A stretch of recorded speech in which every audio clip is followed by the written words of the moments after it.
Hi, I'm Didier. Welcome to the lab at La Maison du Whisky in Paris. Today we're with our friends at Feifei. Hi. And they are producers of a hard seltzer right here in Paris. And so we're going to talk about this new category, which is the hard seltzer. Stick around.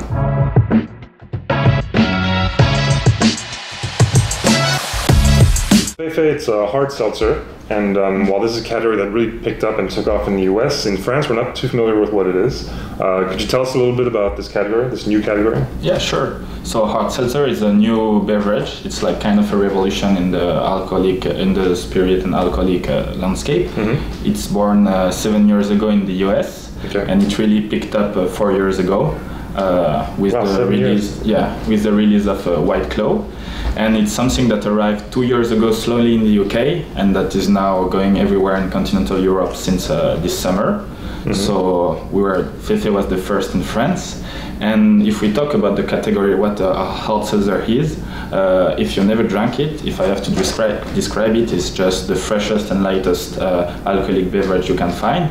It's like low ABV, mm-hmm. So only 5%. Okay, so like a beer kind of. It's kind of, like a beer. It's fizzy, also like a beer. Mm-hmm. And it's something that is low in calories because, it's below 100 calories per can in average. Mm-hmm. And it's really also really low in sugar. So between 0 and 2 grams of sugar per can, depending on the brand.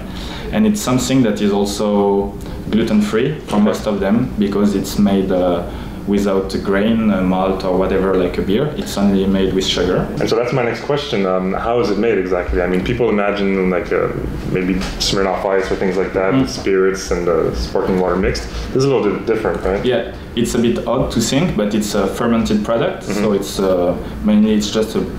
we just brew sugar with water and yeast. Okay. And you just get this natural fizzy alcoholic basis at the end that looks like a beer and that is transparent. Mm-hmm. And since it's neutral in taste and also in smell, you just add aromas and flavors or infusion to make it more flavorful and tasty. Mm-hmm. And you can also add a bit of acids and whatever, play with it to try to find the perfect balance. Okay. And so the fizziness actually comes from the fermentation? Yeah, fizziness comes from the fermentation. In the US, I know they add more CO2 because mm-hmm. they like it more fizzy. They are more used to drink sodas and stuff like this.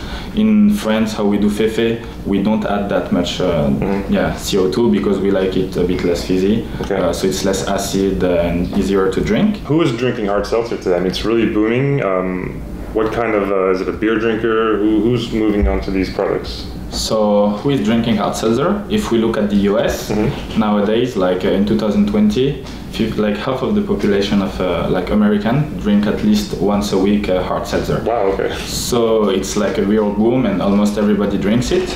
And hard seltzer arrived 7 years ago, and it took some drinkers from beer, mm-hmm. because like people who don't like beer, like who like one pint but then don't want to feel heavy or gain weight, are now switching to a hard seltzer. Okay. Also, so kind of like health conscious. I mean, even though alcohol isn't healthy, or of course we have to state that, but people who don't want the carbs and the heaviness of a beer. Exactly, it's kind of seen as a better for you alternative to alcohol, mm-hmm. since it's low in calories. It can be organic as Feifei. Mm-hmm. It's low in sugar, so people feel better with themselves drinking hard seltzer. Also, a lot of people drinking wine are now converting to hard seltzer. Okay. In the US, actually, I know in the US the spritz, like the spritzer, where they have wine with a little sparkling water, that's quite popular. So I guess that's a big target too. Exactly. So the hard seltzers in the US, you mainly see kind of mainstream brands, like you mentioned a couple before, but it's in supermarkets and everywhere. What did you do differently when you conceived Feifei to kind of take a more craft, more quality-driven approach? So everything is back when I tried hard seltzer the first time of my life last year when I was working in Mexico, and I fell in love with like the characteristic of the product. So just the fact that it's really fresh, really light, that is like low in calories, but I didn't really enjoy so much the taste since it was a bit too chemicals, looking like a soda.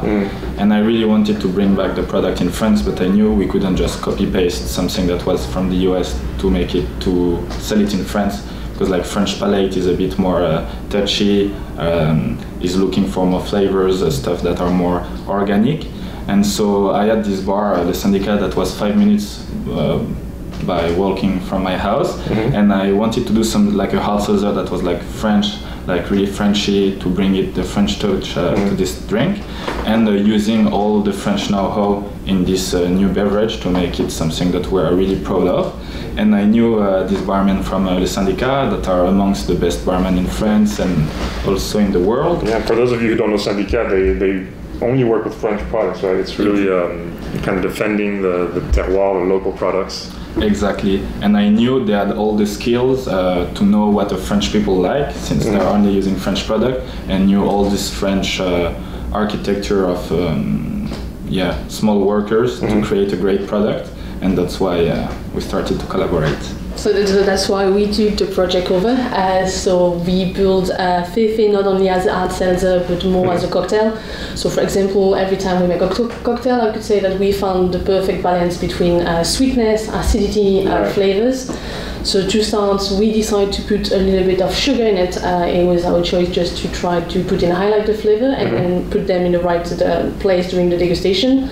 Then we play with acids. So we put citric acid, which is coming from the lemon, basically, which is going to make the balance between the sweetness and add a layer of flavor. Then the last part of it was the flavor. So we were looking for the best person to make them. Luckily, south of France, we have Grasse, which is the capital of perfume. Yeah. So we've been looking for a nose person. So we've been working with La Maison Jeaniel, which is one of the oldest perfume house in Grasse, actually. And it was a lot of enriching exchange between two different worlds. We came with like 1,000 recipes full of idea, and then some of them worked, some others didn't, but finally we've done a great job. Yeah, the first one was the experimental, right? The first one was experimental, that was great, I think everyone loved it. But the flavor that we worked mainly with them was the Jamais sans ma Fefe. So for example, we came out with the Bois Santal, and they were like, sandalwood, what are you guys talking about?